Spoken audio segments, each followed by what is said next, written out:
शहर में एक आदमी रहता था। उसकी एक इकलौती बेटी थी जो बहुत संस्कारी और सुशील थी।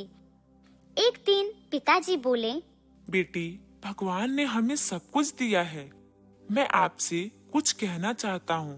बेटी बोली, जी पिताजी बोलिए, आप क्या कहना चाहते हैं? पिताजी बोलते हैं, बेटा, मैं तुम्हारी शादी कराना चाहता हूँ और न जाने मैं कब रहूँ या ना रहूँ, इसीलिए एक सुंदर सा रिश्ता ढूंढा हूँ। बेटी बोली, जैसी आपकी इच्छा, लेकिन हमारे जाने के बाद आप अच्छे से रहिएगा। फिर वह उसकी शादी करा देता है। जब वह अपने ससुराल जाती है, शहर के मॉडर्न कपड़े पहनकर अपनी सास के पास जाती है और उसका पैर छूती है। हे राम, ये आधे अधूरे कपड़े पहनकर तुम मेरे सामने आशीर्वाद लेने के लिए आई हो? अरे गांव में मेरा बहुत नाम है, तुम्हारे वजह से मेरा नाम खराब हो जाएगा। बहू बोली, माँ जी, छोटे कपड़े से कोई बेशर्म नहीं होता। संस्कार तो इंसान के व्यवहार में होता है। सास बोली, अच्छा, जुबान तो तुम्हारा बहुत अच्छा ही चलता है। अरे हमारे यहाँ शादी के बाद बहुएं साड़ी पहनकर रसोई में खाना बनाती हैं और तुम क्या पहनकर आ गई? बहू बोली, माँ जी, मैं अपने तरफ से पूरी कोशिश करूँगी कि मैं आपका दिल जीत पाऊँ। आप टेंशन मत लीजिए, आपको टेंशन लेने की कोई जरूरत नहीं है। मेरे रहते हुए आपके नाम को कोई बदनाम नहीं करेगा, भले ही मैं शहर की हूँ। सास बोली, फिलहाल के लिए मेरे आँखों से ओझल हो जाओ, मैं तुमको इस कपड़े में देख नहीं पा रही हूँ। वह अपने कमरे में चली जाती है। कुछ दिनों बाद एक दिन कमला अपनी बहू से कहती है कि कल घर में गणेश जी की पूजा है, आसपास के बहुत से लोग आएंगे, तो तुम शिकायत का मौका मुझे बिल्कुल भी मत देना। और हाँ, गांव के लोगों को दिखा देना कि मेरी बहू शहर की होने के बाद भी बहुत ज्यादा संस्कारी है, और अपना ऐसा पहनावा पहनकर मत आ जाना। ऐसे ही अगले दिन पूजा का सारा काम कर लेती है। ये सब देखकर कमला देवी को बहुत अच्छा लगता है। सभी लोग पूजा में आ जाते हैं। वह एक अच्छी सी साड़ी पहनकर वहाँ आ जाती है। उसकी खूबसूरती और उसका पहनावा देखकर सभी लोग कमला देवी की बहुत तारीफ करते हैं और पूजा में गणेश भगवान का आरती भी गाती है। यह देखकर सास बहुत हैरान हो जाती है। कुछ लोग कमला देवी से कहते हैं कि अरे वाह, इतनी खूबसूरत और संस्कारी बहू कहाँ से लेकर आ गई? हमारे गांव में तो कोई ऐसी लड़की है ही नहीं, तुम्हें कहाँ से मिल गई? सास बोली, मेरी बहू शहर की है। हाय दैया, मैं तो सुनी हूँ शहर की लड़कियाँ बड़ी बेशर्म होती हैं। तुम्हारी बहू तो बहुत ही ज्यादा संस्कारी है। तुम्हारी तो किस्मत अच्छी निकली, वरना शहर की लड़कियाँ तो अपनी सास को अपने इशारों पे नचाती हैं। सास बोली, अरे नहीं नहीं बहन, पहले मैं भी ऐसा सोचती थी, लेकिन मेरी बहू ने मेरी सोच को बदल डाला और अपने संस्कारों से मेरा दिल जीत लिया। कमला को अपनी गलती का एहसास हो जाता है और सबके जाने के बाद अपनी बहू को बुलाती है और अपनी पुश्तैनी हार दे देती है। देते हुए कहती है कि ले बहू, ये तेरे लिए सोने का हार। आज मैं बहुत खुश हूँ, तुमने तो मेरा सोच ही बदल डाला। सच में मुझे एहसास हुआ कि ऐसे कपड़े पहनने से इंसान के संस्कार नहीं दिखते। माला की 2 बहुएं थीं। दोनों बहुओं की आपस में खूब बनती थी, लेकिन जब भी रसोई में घुसती तो खाना बनाने की बजाय बहस शुरू हो जाती थी। एक दिन की बात नहीं, यह रोज की बात थी। माला बहुओं की बस इसी चीज से बहुत परेशान रहती थी। एक दिन माला आराम से अपने कमरे में टीवी देख रही थी और शाम होते ही दोनों बहनें पूनम और सपना रसोई में खाना बनाने के लिए जाती हैं कि वहाँ लड़ाई शुरू हो जाती थी। इन दोनों की आवाज सुनकर वहाँ जाकर माला बोलती है कि जब तुम दोनों को अच्छे से पता है कि एक साथ जाओगी तो यह सब होना ही था, तो जाती ही क्यों हो? पूरे घर का माहौल लड़ाई में बदल देती हो। अब ये बताओ कि अब किस बात पे तुम दोनों की लड़ाई हो रही है? माँ जी, मैं रसोई में सबके लिए खाना बनाने के लिए आई थी, लेकिन इनको तो अभी ही आना था। आई तो आई, बहस भी करना शुरू कर दी। अब इसमें मेरी क्या गलती है? झूठ कितना बोल रही हो तुम? माँ जी, सबसे पहले मैं आई थी। मैं तो आपके ही मनपसंद का खाना बना रही थी। अब इनको लड़ाई करने का शौक है, तो अब मैं इसमें क्या करूं? माँ जी, आप बस मेरी बात सुनिए। मुझे इनके हाथ का खाना बनाए हुए खाना में स्वाद नहीं आता है और मैं अपने लिए और बाकी सबके लिए खाना बनाने जा रही हूँ। आप इनको बोल दीजिए कि रसोई में ना जाएं। मैं खाना खुद ही बना लूंगी। बहस से तो अच्छा है सबके लिए खाना रोज मैं ही बनाऊं। माँ जी, पूनम दीदी ही सही बोल रही हैं। खाना तो उनके हाथ का भी मुझे अच्छा नहीं लगता। वो तो मैं ही अच्छा खाना बनाती हूँ। मक्के की रोटी और सरसों का साग, आहा, सुनकर ही मजा आ जाता है। अरे बस करो, तुम लोगों ने तो रोज का रोज ड्रामा बना रखी हो। इसको अपने पसंद का तो इसको अपने पसंद का। जब तुम दोनों को इतना ही अपने अपने पसंद का खाना बनाने का शौक है तो एक एक करके बना क्यों नहीं लेती हो? इससे घर में लड़ाई भी नहीं होगी और शांति बनी रही होगी। ठीक है, फिर आप ही खाना बना लीजिए। मैं अपने पसंद का किसी और दिन बना लूंगी। आप बनाइए, मैं जा रही हूँ। नहीं, तुम ही बना लो अपने पसंद का। मैं किसी और दिन बना लूंगी। ठीक है, मैं चलती हूँ। अरे अब कहाँ जा रही हो? अभी तो तुम दोनों सारा घर सर पे उठा रखा था और अब तुम दोनों एक एक करके जा रही हो। मैंने ये बोला है कि पहले तय होगा कि सबसे पहले कौन बनाएगा और फिर अगले दिन कौन बनाएगा। जाने के लिए नहीं बोला है। माँ जी, कोई भी बना लेगा और मैं खा लूंगी। अब खाने के लिए बहस होगा तो अच्छा थोड़ी न लगेगा। कोई बात नहीं, आप खाना बना लीजिए। पूनम सोचकर बोलती है, उफ, नहीं, मैं नहीं करने वाली। तुम ही बना देना। अब हमारे घर में सबको इतना शौक है तो किसी को अपने शौक को साइड में रखना होगा ना। मैं ही रख लेती हूँ। आप ही खाना बना दीजिए। नहीं माँ जी, मुझे नहीं खाना बनाना है। तुम ही खाना बनाओ, मैं ही जा रही हूँ। माँ जी बोलती है कि इन दोनों ने तो हद ही पार कर दी। पहले रसोई में आकर खाना बनाने के लिए लड़ती हैं और जब मैं बोल दूं कि एक एक करके खाना बना लो सब, तो दोनों काम से भागने लगती हैं और आखिर में मुझे ही खाना बनाना पड़ता है। बस अब बहुत हो गई। इन दोनों का अक्ल ठिकाना तो लगाना ही होगा, वरना रोज रोज मुझे ही खाना बनाना पड़ेगा। माला इस बात से बहुत परेशान होती है। तुम लोगों को रसोई में जाकर अपने लिए खाना बनाने का बहुत शौक है ना, तो अब मैंने ये सोचा है कि तुम दोनों को बहस करने का मौका ही ना दिया जाए। अब तुम दोनों के लिए घर में अलग अलग रसोई होगी। मतलब माँ जी, वो भी अलग अलग? अब से तुम दोनों अपने से काम करोगी, इससे बहस भी नहीं होगा और घर में शांति बनी होगी। लेकिन माँ जी, ऐसा थोड़ी ना अच्छा लगता है। भले हम दोनों लड़ाई झगड़ा करते हैं, लेकिन हम दोनों तो एक ही घर की बहुएं हैं ना, और घर में एक ही रसोई अच्छी लगती है, ऐसे दो अलग अलग नहीं। हाँ माँ जी, आप खुद ही बताइए, आसपास के लोग को पता चलेगा कि हम दोनों बहुओं की अलग अलग रसोई है, तो वो क्या सोचेंगे कि घर में बहुओं के आते ही बंटवारा हो गया।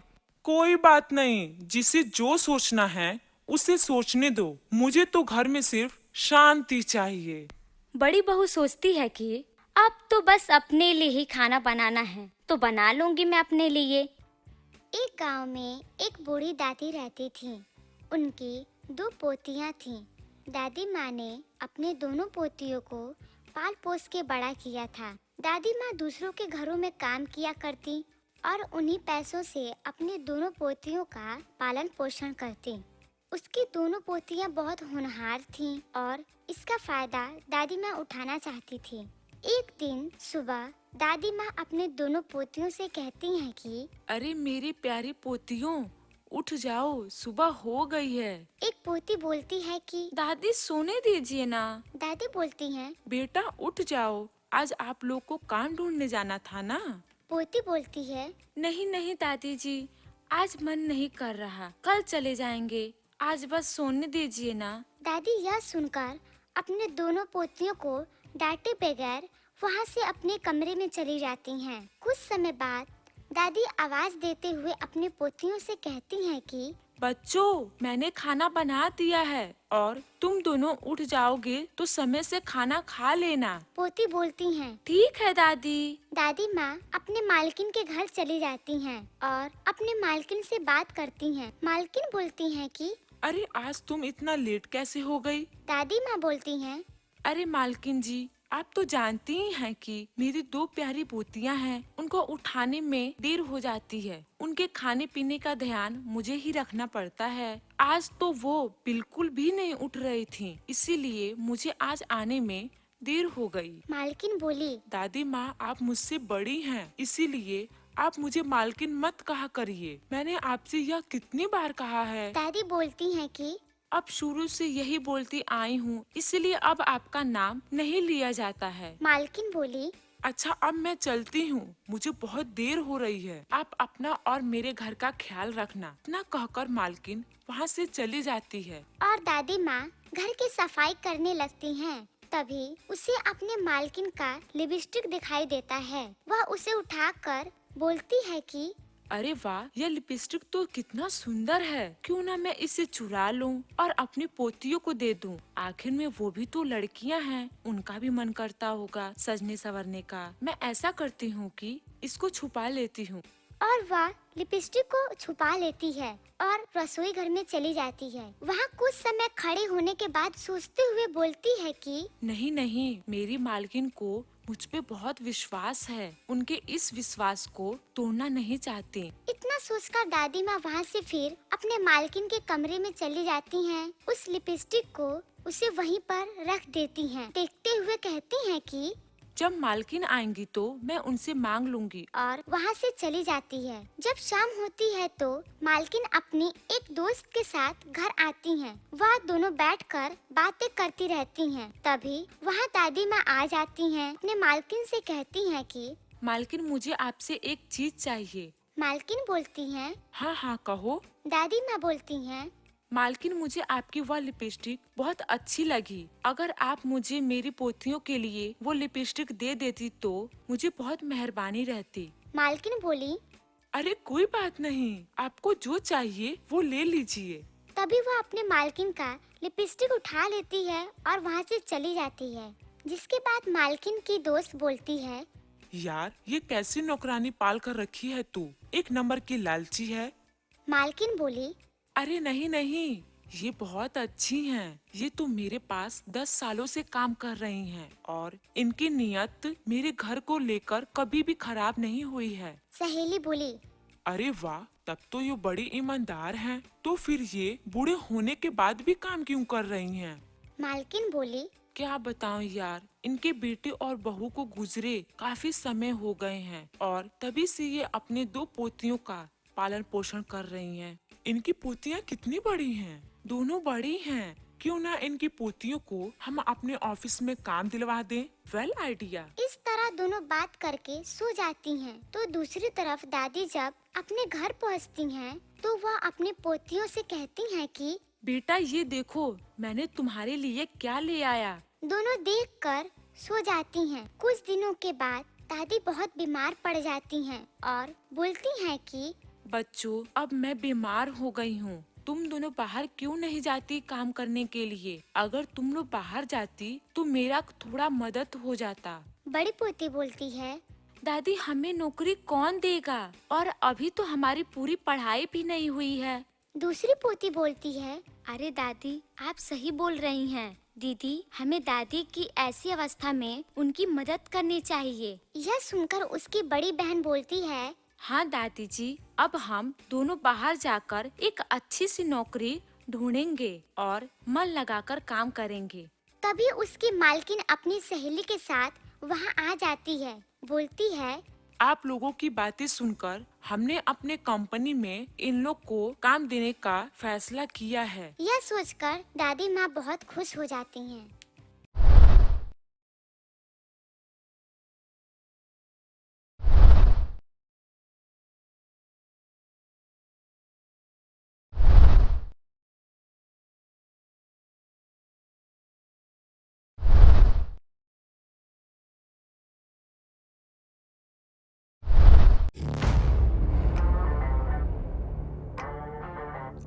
एक समय की बात है, मदनपुर गांव में एक किसान रहता था। वह अपनी जिंदगी बिताने के लिए खेतों में काम किया करता था। वो प्रतिदिन के जैसे ही अपने खेतों में काम कर रहा था, उसे खेत में काम करते करते एक घायल मुर्गी मिली।